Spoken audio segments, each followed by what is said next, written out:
మా వంటల సామ్రాజ్యానికి స్వాగతం సుస్వాగతం అండి. ఈరోజు మీకు నిమ్మకాయ చారు ఎలా చేసుకోవాలో చూపిస్తానండి. కుక్కర్లోకి 1 గ్లాస్ కందిబ్యాళ్ళు వేసుకోండి. నీళ్లు వేసుకుని బాగా కడుక్కోండి. 2 గ్లాసుల నీళ్లు వేసుకోండి. కొద్దిగా బేకింగ్ సోడా వేసుకోండి. కొద్దిగా పసుపు వేసుకోండి. 4 విజిల్స్ వేయించండి. అప్పుడే బ్యాళ్ళు నున్నగా అవుతుంది, చారు రుచిగా ఉంటుందండి. ఒక బాండ్లీలోకి కొద్దిగా నూనె వేసుకోండి. కొద్దిగా ఇంగువ, 1/2 స్పూన్ ఆవాలు, 1/2 స్పూన్ జీలకర్ర, 10 పచ్చిమిరపకాయలు తరిగి వేసుకోండి. 8 వెల్లుల్లిపాయలు, 1 మీడియం సైజు ఉల్లిపాయని సన్నగా తరిగి ఇవన్నీ తిరుగుబాతులోకి వేసేసుకోండి.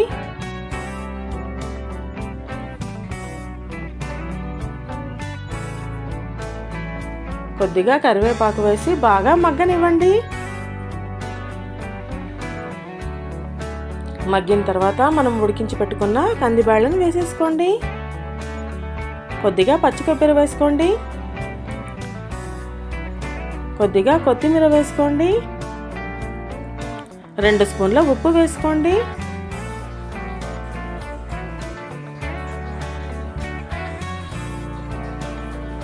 ఒక నిమ్మకాయను పిండుకోండి. బాగా మరగనిస్తే నిమ్మకాయ చారు రెడీ అయిపోయిందండి.